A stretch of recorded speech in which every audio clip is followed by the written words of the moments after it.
Rambo III was a movie released in the year 1988, and it functioned as a vivid piece of anti-Soviet propaganda by glorifying the Afghan Mujahideen, portrayed as freedom fighters, in their struggle against the USSR, reinforcing a simplistic us versus them Cold War narrative that dovetailed with Reagan-era foreign policy messaging.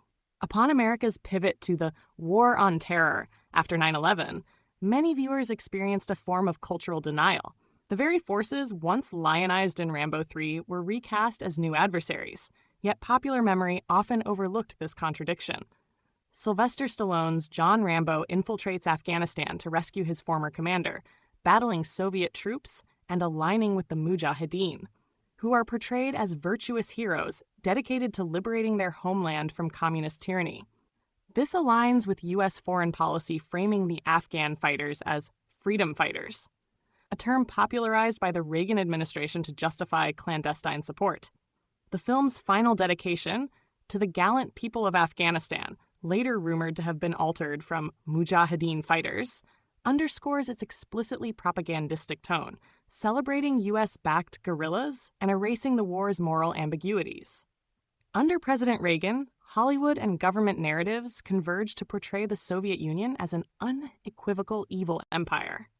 Rambo III's hyperbolic heroics, depicting one man dismantling entire battalions of Soviet troops, served as militainment, a portmanteau for media mingling military propaganda with entertainment aimed at bolstering public support for U.S. interventionism. Reagan's public rhetoric, which often conflated disparate terrorist threats into a monolithic Soviet threat, found a cinematic echo in Rambo III's reductionist conflict, reinforcing the popular belief that muscular American intervention was morally justified and militarily effective. By presenting the Afghan war as a straightforward moral crusade and the Soviets as one-dimensional villains, Rambo III glossed over the complexity of regional politics, tribal dynamics, and U.S. covert operations. Critics argue this film, alongside others like Rocky IV, rotted the American mind by normalizing jingoism and demonizing an entire superpower without acknowledging the broader humanitarian costs.